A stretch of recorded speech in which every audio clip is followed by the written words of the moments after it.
Bismillahirrahmanirrahim. Assalamualaikum warahmatullahi wabarakatuh.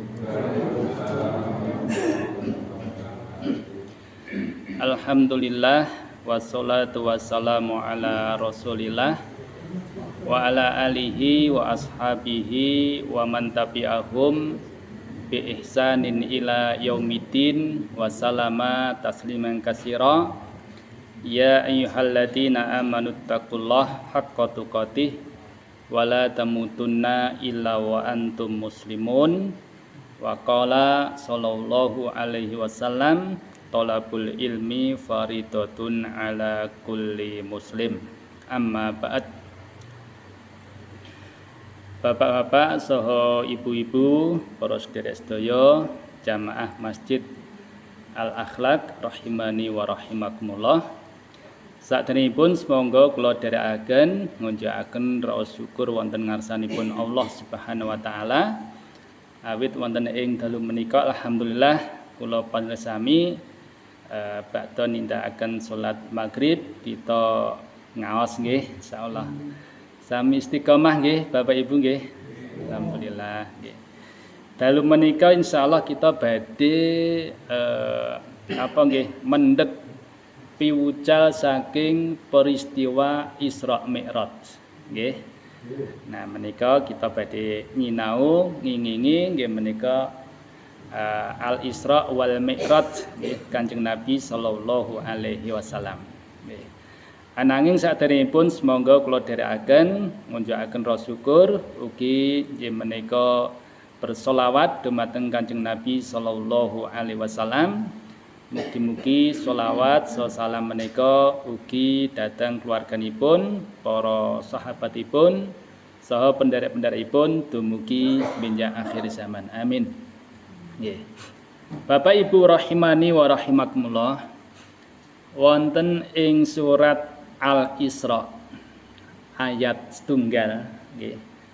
Allah Subhanahu wa taala ngendikaaken subhanalladzi asra bi abdihi laila minal masjidil harami ilal masjidil aqsal ladzi barakna haulahu linuriyahu min ayatina innahu huwas samiul basir. Ingkang artosipun kirang langkung Maha suci Allah yang telah memperjalankan hambanya pada suatu malam dari Masjidil Haram ke Masjidil Aqsa yang telah kami berkahi sekelilingnya agar kami perlihatkan kepadanya sebagian tanda-tanda kebesaran kami. Sesungguhnya Dia adalah Maha mendengar lagi Maha melihat. Nah, menika ayat surat Al-Isra ayat setunggal nggih. Salajengipun wonten ing ayat menika wonten tembung wonten kalimat subhana nggih, subhana. Pas pisanan nih guys, subhanalladzi asra lan salajengipun. Makna subhana menika tegesipun tanazzaha wa taqaddasa an kulli ma la yaliku bi jalalihi wa kamalihi wa huwa Allahu jalla jalaluh. Dados makna subhana nggih. Kita sering nggih maos tasbih nggih subhanallah subhanallah ngaten nggih. Nah, dados makna subhana menika maha suci Allah. Nggih. Maha suci Allah, Dia bersih dari segala sesuatu yang tidak pantas dengan keagungan dan kesempurnaannya. Dados menika maha suci nggih Allah Subhanahu wa taala. Lajeng wonten ing ayat bi abdihi lailan nggih. Bi abdihi memperjalankan hambanya nggih menika maksudipun bi abdihi wa rasulihi Muhammadin sallallahu alaihi wasallam. Hamba ing mriki tegesipun nggih menika Kanjeng Nabi Muhammad sallallahu alaihi wasallam. Nggih.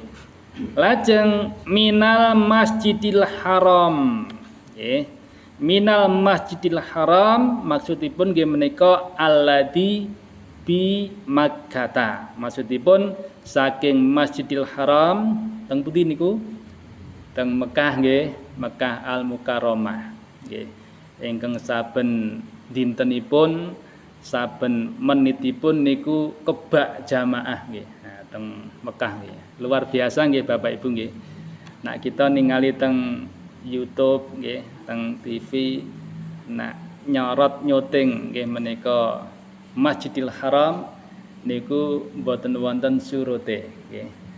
Ben dinten ben menit niku kathah nggih para kaum muslimin ingkang nindakaken ibadah wonten ing pelataran nggih menika Masjidil Haram utawi Ka'bah utawi tawaf menika. Nggih.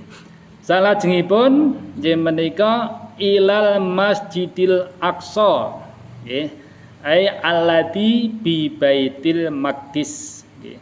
Dados ke Masjidil Aqsa nggih menika ingkang papanipun wonten ing Baitul Maqdis. Teng pundi menika?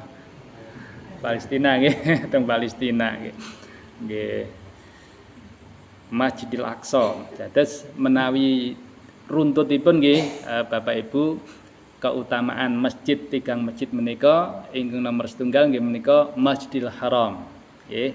Nak salat teng mriku sekali niku kaya dene kula panjenengan salat ing mriki 100.000 salat. Ngoten nggih. Menawi napa menika salat teng Masjid Nabawi menika kados dening kita salat wonten ing panggenan kita menika 1000 salat. Menawi salat teng Masjidil Aqsa teng Palestina wonten apa mboten? Nggih.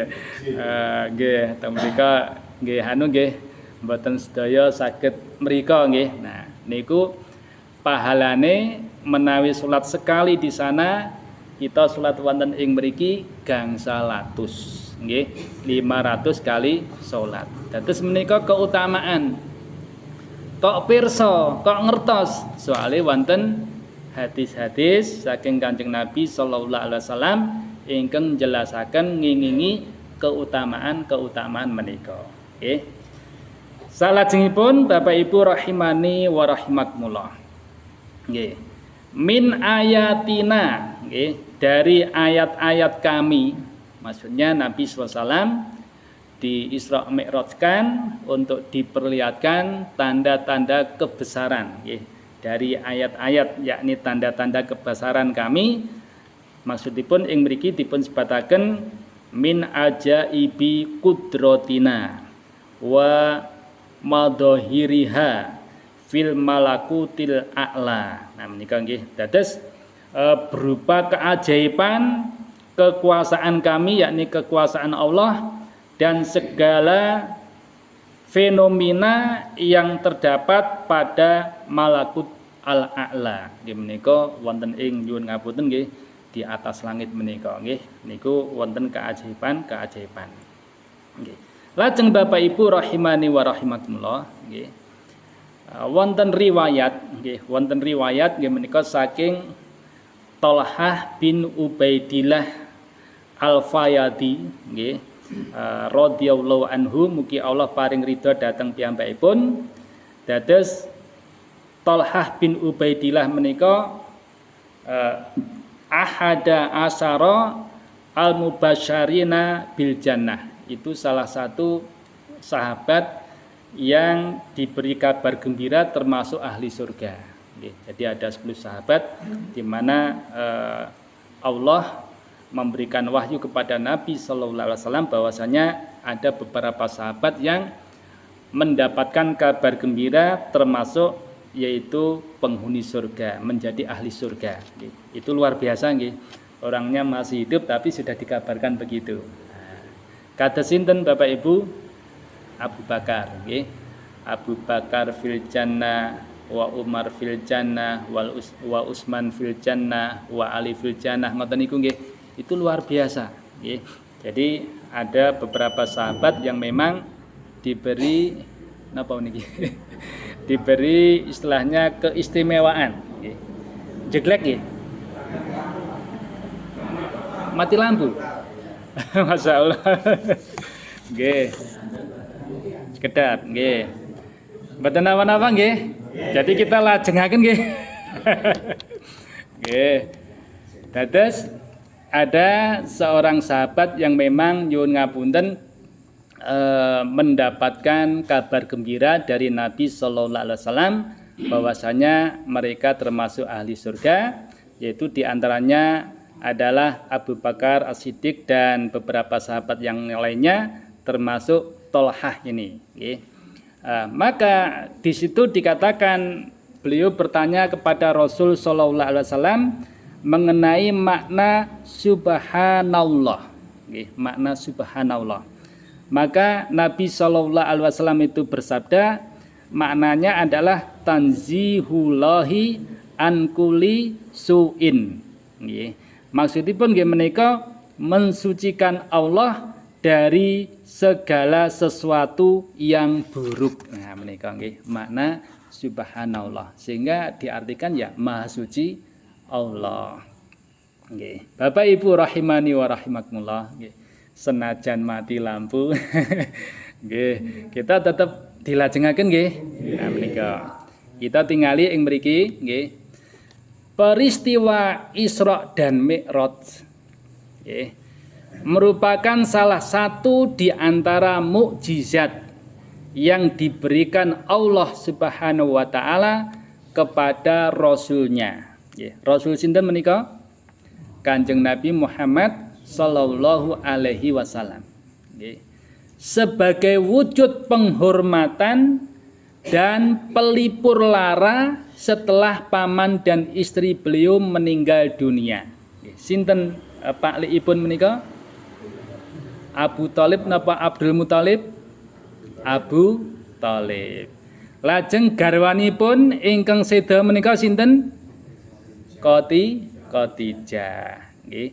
Jadi ketika Khadijah nggih binti Khuwailid dan juga sinten menika pamanipun nggih menika Abu Thalib niku sedo, Kanjeng Nabi sedih banget nggih.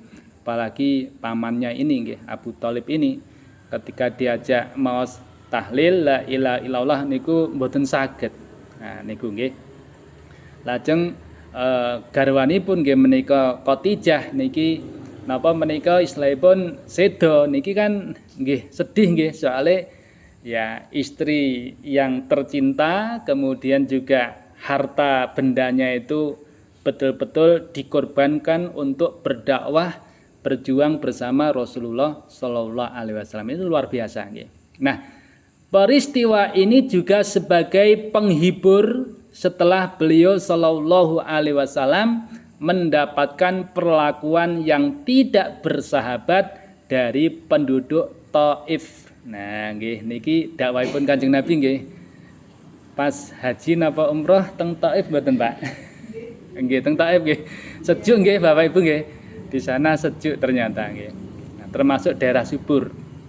Nah, Kanjeng Nabi menika nyuwun ngapunten nalika teng daerah Taif niku astunipun mboten langsung teng masyarakat, ananging teng tokoh-tokoh rumiyin nggih, tokohipun. Nah, ketika ada penolakan ya barangkali kalau bahasa kita mungkin ya muring-muring nggih, mungkin nggih enggak terima kalau didakwahi Kanjeng Nabi sallallahu alaihi wasallam niku Kanjeng Nabi niku astunipun nyuwun dhateng pembesar menika ampun sanjang-sanjang dhateng masyarakat. Ndak diterima ndak apa-apa tapi jangan diomong-omongkan nggih. Jangan diberitahu kepada masyarakat. Ternyata nyuwun ngapunten diomongke ngaten nggih. Sehingga dibalangi. Kanjeng Nabi menika nyuwun ngapunten ditimpuki dibalangi mawi dicemeng mawi batu nggih sehingga berdarah. Nah niku nggih sampai-sampai ada riwayat ada seorang malaikat yang menawarkan agar gunung yang ada di sekitar situ akan ditumpahkan dijatuhkan di tempat tersebut. Tetapi Kanjeng Nabi tidak berkenan. Justru ya istilahnya memaafkan dan berdoa semoga anak cucu penduduk Taif semuanya masuk Islam, menjadi hamba-hamba Allah yang beriman. Ternyata benar Bapak Ibu nggih. Jadi akhirnya banyak penduduk Taif itu yang berbondong-bondong masuk Islam. Luar biasa nggih. Nah, tidak seperti kita yang ditolak seolah-olah malah duka malah marah-marah. Kanjeng Nabi mboten nggih, luar biasa. Ditolak di tempat tertentu maka akan muncul bisa diterima di sana. Seperti itu nggih. Jadi membawa kebenaran itu sebagaimana Kanjeng Nabi tidak perlu khawatir nggih. Jadi Allah Subhanahu wa taala akan pasti menolongnya nggih, seperti itu. Nah, yang dibawa oleh Nabi Shallallahu alaihi wasallam benar atau tidak Bapak Ibu? Benar gitu. Mengajak umat untuk bagaimana ya mengibadahi Allah dengan benar. Nggih. Ada tuntunannya, ada syariat nggih yang dibawa oleh Nabi Shallallahu alaihi wasallam agar tidak menjadi penyembah berhala kan begitu nggih. Tapi ternyata malah marah-marah diajak. Nah, seperti itu nggih. Tapi akhirnya ya berkat doa Nabi Shallallahu alaihi wasallam akhirnya apa?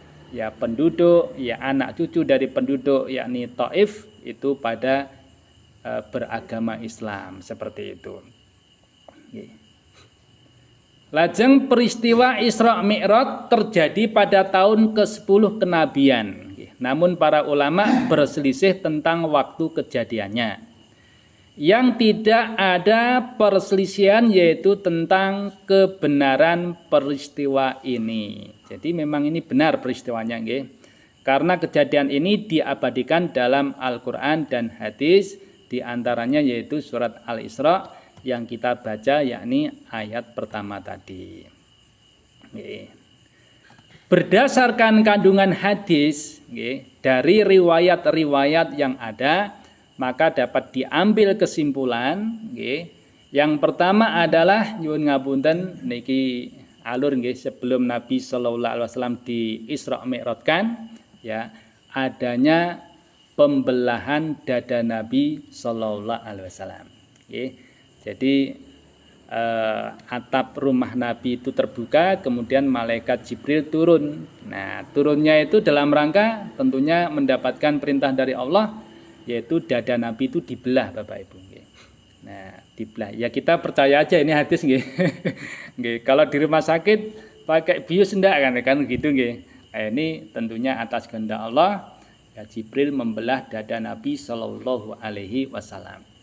Nah, usai melaksanakan sholat Isya pada malam penuh barokah itu, malaikat Jibril alaihissalam mendatangi Nabi Shallallahu alaihi wasallam untuk membelah atau untuk membedah dada beliau Shallallahu alaihi wasallam, lalu ia mencucinya dengan air zam-zam. Lalu dibawakan bejana emas penuh dengan hikmah dan iman, lalu dituangkan ke dada Nabi Shallallahu alaihi wasallam. Setelah itu Jibril menutup kembali, menutup dada Nabi Shallallahu alaihi wasallam. Tentunya atas kehendak Allah ya tidak perlu dijahit dan lain sebagainya. Jadi Allah itu bisa berkehendak apapun sesuai dengan apa yang dikehendaki olehnya. Baik. Baru kemudian ya dibawanya naik ke langit. Nah, jadi ada peristiwa seperti ini nggih. Kemudian Bapak Ibu, berkenaan dengan Isra, ya ada riwayat dari Anas, semoga Allah meridhoinya, Rasulullah Shallallahu alaihi wasallam bersabda, nyuwun ngapunten, ini langsung saya bacakan artinya nggih Bapak Ibu nggih. Soalnya agak panjang ini hadisnya nggih. Aku diberi buruk nggih. Niki estu mati lampu nggih. Masyaallah. Kula tenggo ya. Nggih, alhamdulillah nggih. Aku diberi buraq, yaitu seekor hewan putih yang lebih besar dari himar, keledai, dan lebih kecil dari keledai. Nggih, jadi ada himar, ada keledai gitu nggih. Jadi napa nggih? Begol di sini. Himar dan begol. Nyuwun sewu nggih. Himar itu keledai, menawi benggol itu ya semacam blasteran nggih. Ya, jadi blasteran di situ nggih.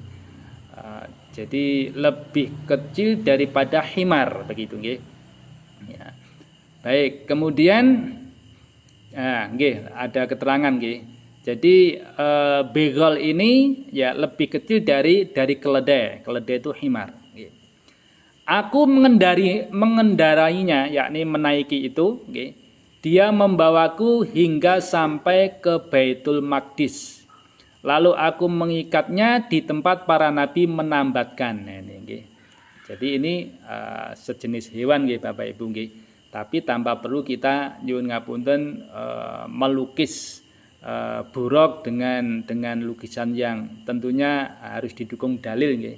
Umpamanya ada nyuwun ngapunten pernah melihat nggih Bapak Ibu nggih kuda terus mukanya itu wanita, kemudian nyuwun sewu ada sayap ya. Pernah lihat nggih Bapak Ibu nggih? Nah, itu gambar apa ya? Saya kurang tahu nggih. Apa itu buraq? Jadi hal-hal yang gaib seperti ini tidak perlu kita meraba-raba nggih Bapak Ibu nggih. Malah nanti salah. Nggih. Artinya di sini ya sejenis hewan begitu nggih, hewan putih yang lebih besar dari dari begol tetapi lebih kecil dari keledai gitu nggih. Wallahu a'lam bishawab nggih. Nah, kemudian di sini dikatakan nggih, ketika setelah menambatkan di sini, aku masuk ke Baitul Maqdis dan sholat 2 rakaat. Nggih. Setelah itu aku keluar. Nah, malaikat Jibril menghampiriku dengan membawa satu wadah. Berisi apa? Khomer, dan wadah berisi susu. Nah, jadi malaikat Jibril itu membawakan ya istilahnya 2 hal. Ada wadah berisi khomer. Khomer itu napa nggih? Miras lah gitu nggih. Jadi arak atau miras ya, minuman keras. Kemudian yang satu lagi berisi susu. Nah, kemudian aku memilih susu. Memilih susu. Nah, Jibril alaihissalam berkata, engkau telah memilih sesuai dengan fitrah. Nah, begitu nggih. Ini kata malaikat Jibril kepada Nabi kita Muhammad sallallahu alaihi wasallam. Setelah itu, ia membawaku naik ke langit. Dan dalam riwayat lain dikisahkan bahwa Nabi sallallahu alaihi wasallam bersama para nabi sebelum naik ke langit. Ini ada kisah yang lain seperti itu. Namun dalam riwayat yang lain bahwasanya beliau berjumpanya dengan para nabi itu adalah ketika di langit. Kita lihat riwayatnya nggih. Pun saya dereng Bapak Ibu. Jenengan kali ngantuk mboten napa-napa nggih. Peteng nggih. Nggih.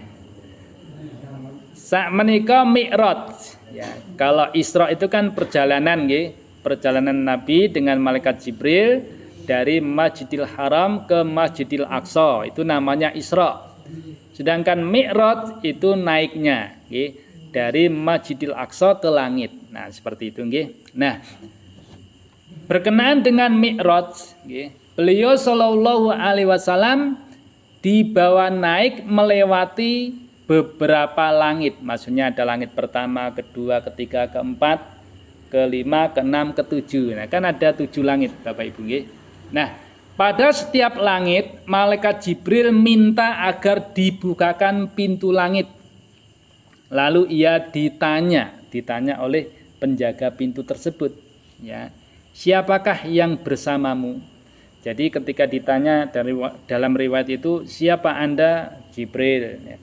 Bersama siapa Anda? Bersama Nabi Muhammad, seperti itu nggih. Nah, di sini menunjukkan bahwasanya malaikat pun pada dasarnya itu tidak tahu tentang masalah gaib, kecuali perkara yang telah Allah beritahukan kepadanya.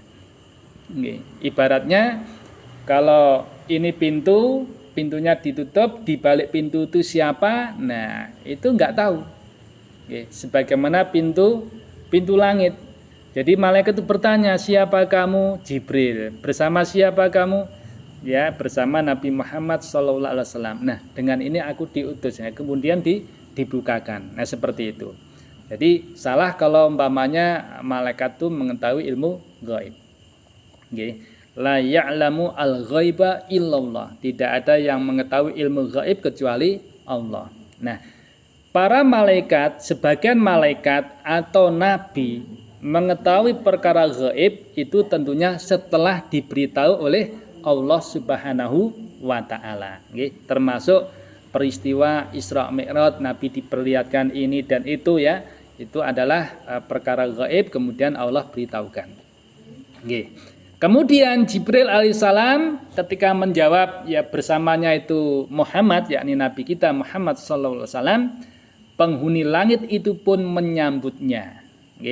Kemudian di langit dunia Nabi sallallahu alaihi wasallam, yakni langit dunia ini langit pertama Bapak Ibu beliau Nabi kita Muhammad sallallahu alaihi wasallam itu berjumpa dengan Nabi Adam alaihissalam. Berjumpa dengan siapa Bapak Ibu? Nabi Adam alaihi salam. Nah, terus menika Nah, kemudian di langit kedua berjumpa dengan Nabi Isa dan Nabi Yahya alaihi wassalam. Kemudian di langit ketiga berjumpa dengan Nabi Yusuf alaihissalam. Nabi Yusuf ini adalah seorang laki-laki yang paling tampan, paling tampan sedunia Bapak Ibu. Nyuwun ngapunten nggih. Nah, dalam riwayat itu dikatakan bahwasanya tampannya Nabi Yusuf itu adalah nisfud dunya. Nisfud dunya niku napa? Separuh dunia. Nah, gitu nggih. Nah, separuhnya untuk siapa? Ya untuk kami, Bu. Ini dibagi ya, separuh dunia ini dibagi ya laki-laki sejagat. Nah, gitu nggih. Sedangkan separuhnya itu untuk siapa? Nabi Yusuf alaihissalam. Ya, begitu tampannya Nabiullah Yusuf alaihissalam. Sehingga jelas ya Imro'atul Aziz ya ratu yang pada saat itu bersama Yusuf itu memang nyuwun ngapunten ibaratnya napa Bu? Nggih. Klepek-klepek nggih nyuwun ngapunten nggih. Kepencut, tertarik dengan ketampanan Nabiullah Yusuf alaihissalam. Jadi itu lain kali kita kupas nggih tentang kisah Nabi Yusuf nggih insyaallah nggih. Nah, kemudian di langit keempat beliau bertemu dengan Nabi Idris alaihissalam. Bertemu dengan Nabi Idris alaihissalam. Sedangkan di langit kelima itu bertemu dengan Nabi Harun alaihissalam. Kemudian di langit yang keenam, nah ini nggih. Ini bertemu dengan Nabi Musa alaihissalam, yang nanti ada kisah datang pergi karena saran dari Nabi Musa alaihissalam untuk minta kortingan, minta keringanan, nah, seperti itu nggih. Nah, kemudian di langit yang ketujuh ini berjumpa dengan Nabi Ibrahim alaihissalam. Ngaten nggih. Nah, apal mboten Bapak Ibu? Nggih, langit pertama tadi siapa Bapak Ibu? Nabi Adam. Langit kedua Nabi Isa dan Yahya. Yang ketiga Nabi Yusuf. Yang keempat Nabi Idris. Nggih. Yang kelima Nabi Harun. Yang keenam Nabi Musa. Sedangkan yang ketujuh Nabi Ibrahim alaihissalam. Masya Allah. Jadi Nabi Ibrahim alaihissalam yang sedang bersandar pada Baitul Ma'mur. Nah, ini ada tempat namanya Baitul Ma'mur. Kemudian Rasulullah Shallallahu Alaihi Wasallam melanjutkan perjalanan sampai ke Sidratul Muntaha, ya langit tertinggi. Ya, disinilah Allah Taala mewajibkan kepada Nabi Shallallahu Alaihi Wasallam dan juga umatnya untuk menegakkan sholat pada saat itu 50 kali sehari semalam. Nggih, kiat mboten Bapak Ibu. Gangsal wekdal mawon waduh nggih. Nah, waduh dalam artian ya standarnya alhamdulillah bisa kita nggih. Badhe duhuran saged, asar saged, maghrib saged, isya saged, subuh jamaah saged, masyaallah. Alhamdulillah nggih. Nah, tapi dulu 50 kali Bapak Ibu. Bisa kita bayangkan nggih. 50 kali itu bagaimana ngaturnya nggih gitu nggih. Enggak kerja ya, Pak ya. Nah, kemudian Bapak Ibu rahimani wa rahimakumullah. Di saat beliau kembali dari Mi'raj ini, ya, ketika sampai ke tempat Nabi Musa melewati langit ke-6, ya, yakni bertemu dengan Nabi Musa alaihissalam, maka beliau itu ditanya, ya, apa yang telah diwajibkan Robmu atas umatmu? Nah, lajeng Kanjeng Nabi menika menjawab, nggih, berkenaan dengan perintah tersebut, yaitu dijawab tentang tadi, nggih, yaitu 50 kali sholat sehari semalam itu nggih. Maka Musa alaihissalam ini meminta kepada Nabi Muhammad SAW untuk kembali menghadap Allah dan minta keringanan. Nah gitu nggih, minta keringanan. Nggih.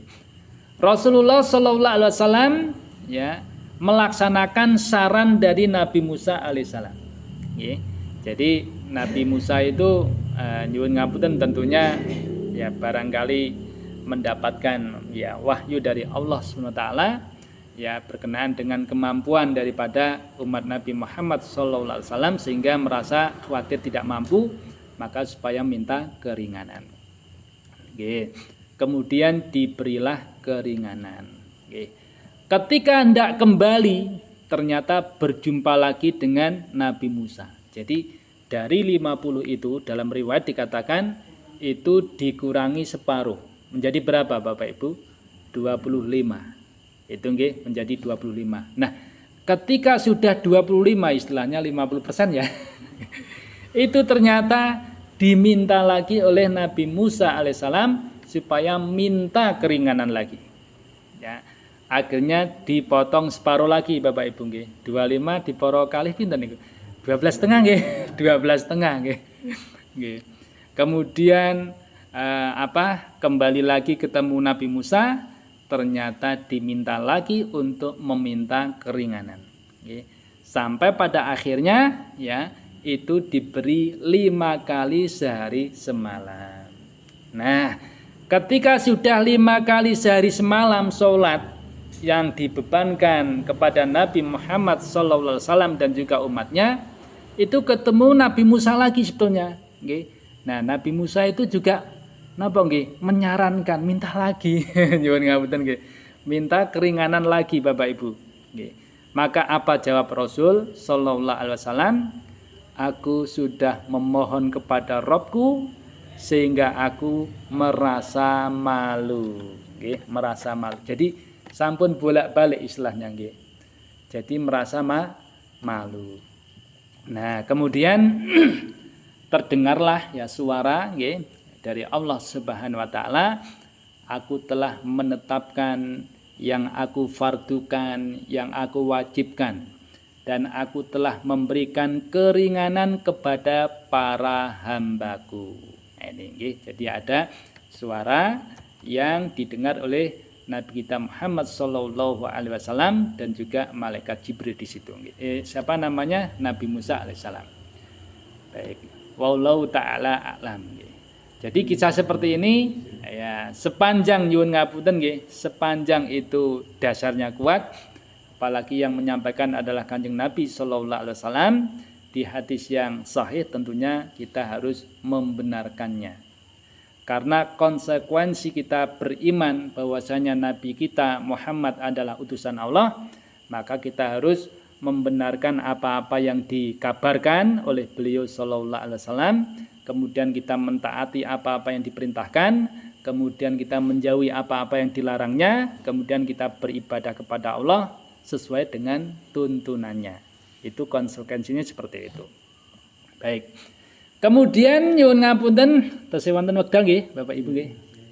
Berkenaan dengan sikap nggih, orang-orang Quraisy menanggapi peristiwa Isra dan Mi'raj. Nah, menika nggih. Nah, mendengar penuturan Rasulullah sallallahu alaihi wasallam, maka spontan nggih yang namanya Abu Jahal itu, nyuwun ngapunten nggih. Abu Jahal prisa nggih, mireng nggih Bu nggih. Kalau prisa orangnya belum nggih. Ya, dengar ya. Karena ini adalah orang yang sangat-sangat memusuhi Nabi nggih sallallahu alaihi wasallam. Abu Jahal meyakini jika Nabi sallallahu alaihi wasallam itu telah berdusta. Nah, gitu nggih. Namun penolakan Abu Jahal ini tidak ia ucapkan saat itu. Ketika mendengar berita itu, dia kayak ingin apa nggih, bersandiwara lah ya. Jadi tidak langsung spontan itu mendustakan, tapi dia ternyata apa ya, itu istilahnya memanggil nggih, memanggil orang-orang begitu nggih. Nah, di sini dikatakan ya, Abu Jahal itu berkata kepada Nabi sallallahu alaihi wasallam ya. Ini kepada sebentar nggih. Ini dikatakan, bagaimana pendapatmu jika aku memanggil kaummu? Nah, di sini nggih. Jadi dialog dengan Kanjeng Nabi sallallahu alaihi wasallam. Apakah engkau akan memberitahukan kepada mereka peristiwa yang baru engkau sampaikan kepadaku? Maka kata Rasul sallallahu alaihi wasallam, iya. Ya. Istilahnya ya, silahkan panggil saja. Nah, gitu nggih. Nanti akan saya kabarkan tentang peristiwa Isra Mi'raj. Kemudian bergegaslah Abu Jahal untuk memanggil kaum Quraisy. Nah, setelah mereka datang, maka Abu Jahal ini meminta Rasul ya, Kanjeng Nabi sallallahu alaihi wasallam untuk menceritakan ya, tentang yang dialaminya, yakni peristiwa Isra Mi'raj ini. Ya. Kemudian Rasulullah cerita. Nah, orang-orang Quraisy pun ya terheran-heran mendengar cerita Kanjeng Nabi sallallahu alaihi wasallam. Maka di antara mereka ada yang pernah melihat Masjidil Aqsa, Bapak Ibu nggih. Jadi di antara orang Quraisy itu ketika diceritakan bahwasanya Kanjeng Nabi itu Isra Mi'raj, jadi diperjalankan dari Masjidil Haram ke Masjidil Aqsa, kemudian diangkat ke langit begitu nggih. Maka untuk meyakinkan itu, orang yang pernah melihat Masjidil Aqsa itu meminta Kanjeng Nabi supaya cerita kayak apa sih masjidnya begitu nggih. Nah, itu kalau nyuwun ngapunten, kalau goroh kan mesti keder ya Bapak Ibu nggih. Waduh gimana nih? Nah, kan gitu nggih. Nah, ternyata itu ketika diminta cerita itu persis nggih, tahu tentang Masjidil Aqsa ya. Kenapa bisa tahu? Karena Allah Subhanahu wa taala itu memberitahu tentang Masjidil Aqsa itu. Jadi di sini dikatakan ya, ketika Nabi diminta untuk itu, maka Allah Subhanahu wa taala mengangkat masjid itu sehingga seolah bisa dilihat oleh Rasulullah sallallahu alaihi wasallam, dan beliau menceritakan tentang sifat-sifatnya. Mendengar penjelasan Kanjeng Nabi sallallahu alaihi wasallam, mereka pun berseru, demi Allah keterangannya benar. Nah, ini nggih. Jadi orang-orang Quraisy itu yang ini nggih, itu percaya karena orang-orang Quraisy Bapak Ibu itu begini. Kalau cerita Isra Mi'raj itu Kanjeng Nabi itu mimpi, maka mereka percaya. Tapi kalau itu cerita nyata dalam artian tidak mimpi, nggih, begitu nggih, maka mereka tidak percaya begitu. Padahal walaupun sudah minta dijelaskan tentang Masjidil Aqsa, tetapi ya dasarnya memang orang yang tidak beriman ya, tidak percaya. Sehingga nyuwun ngapunten berkenaan dengan peristiwa Isra Mi'raj ini ada tiga golongan. Pertama, orang-orang kafir mendustakan tentang Isra Mi'raj. Itu nggih. Kemudian golongan yang kedua, orang-orang mukmin itu membenarkan peristiwa Isra Mi'raj. Nah, yang ketiga adalah mereka ragu terhadap ya peristiwa Isra dan Mi'raj. Nah, yang lebih tepat tentunya yang kedua ya. apa-apa yang diyakini oleh kaum muslimin, orang-orang yang beriman. Kita simpulkan nggih Bu. Kita simpulkan nggih. Baik, kesimpulannya nyuwun ngapunten nggih. Riwayat Isra dan Mi'raj telah disepakati kesahihannya oleh ulama ahli hadis dan juga sirah. Nah, apalagi dalam Al-Qur'an dijelaskan. Dan peristiwa ini termasuk salah satu mukjizat yang diterima oleh Rasulullah Shallallahu Alaihi Wasallam. Barang siapa mengingkari peristiwa ini, peristiwa Isra Mi'raj, berarti ia telah mengingkari sesuatu yang maklum bidarurah, yakni sesuatu hal yang harus diyakini kebenarannya, karena Al-Quran telah menerangkan. Jadi dosa besar Bapak Ibu kalau mengingkari ini. Kemudian peristiwa Isra Mi'raj terjadi setelah Rasulullah Shallallahu Alaihi Wasallam ditimpa berbagai ujian. Napa wau? Pamanipun sedo, garwane sedo, teng daerah Taif ditemboki, kena musibah toh Bapak Ibu nggih. Nah, sehingga ketika di Isra Mi'rajkan ini bertujuan untuk apa? Untuk memperteguh semangat Rasulullah Shallallahu Alaihi Wasallam dan juga isyarat bahwasanya penderitaan, ya, musibah yang beliau terima itu Allah Subhanahu wa taala itu tidak meninggalkannya. Allah akan membantu, ya, nabinya Shallallahu Alaihi Wasallam. Namun namanya, ya, sunatullah, ya, sebagai sunatullah bahwasanya orang yang dicintai oleh Allah, orang-orang yang beriman itu pasti mendapatkan ujian Bapak Ibu. Pasti mendapatkan ujian. Sampai kapan Bapak Ibu ujian itu? Sampai kapan Pak? Ujian. Nah, badan mangke teng alam kubur kan tesih diuji. Nggih, ditangleti man rabbuka man nabiyuka wa madinuka, gitu. Nah, Imam Ahmad ditanya sampai kapan seorang itu istirahat, dalam artian tidak mendapatkan ujian, ketika kaki itu sudah melangkahkan di surga. Sudah masuk surga, sudah enggak ada ujian. Nggih, seperti itu. Niki Imam Ahmad nggih Pak nggih, pernah ditanya kapan istirahat itu, kapan tanpa ada ujian itu kapan? Itu menjawabnya adalah ketika kaki seorang hamba melangkahkan di surga. Nggih, subhanallah. Baik.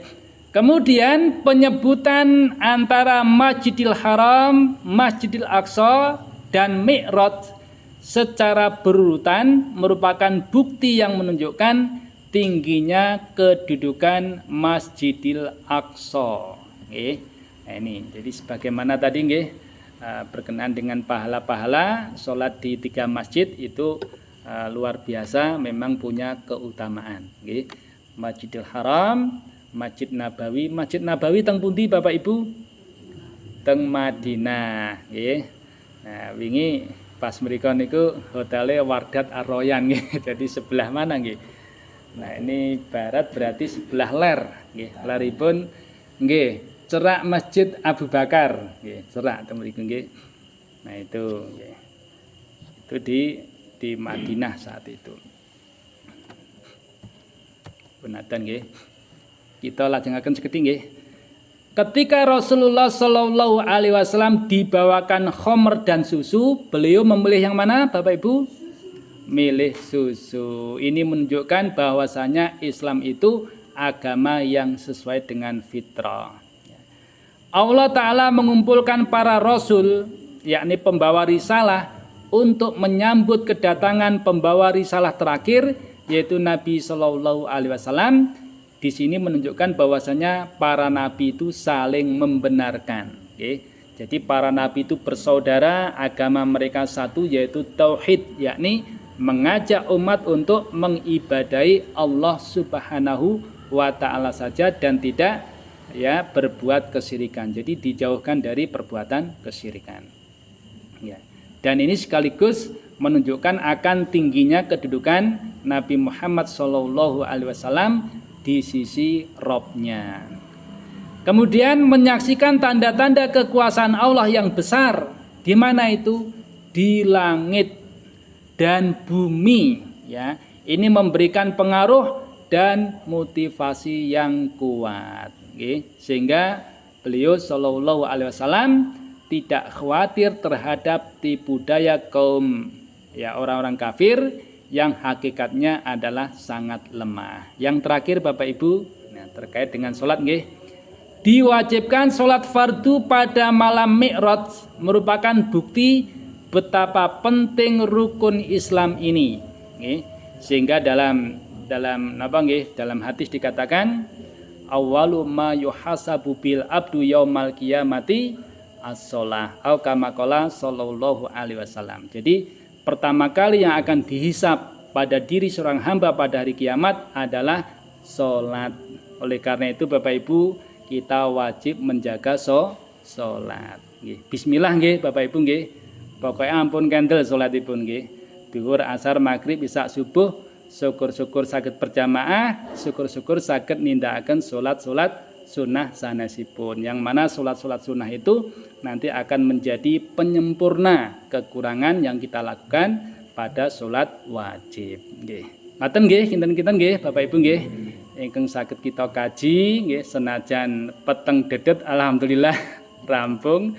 Mugi-mugi manfaat. Kathah kekirangan saestu kula nyuwun papunten. Kula akhiri subhanakallahumma wa bihamdika asyhadu an la ilaha illa anta astaghfiruka wa atubu ilaik. Wassalamualaikum warahmatullahi wabarakatuh.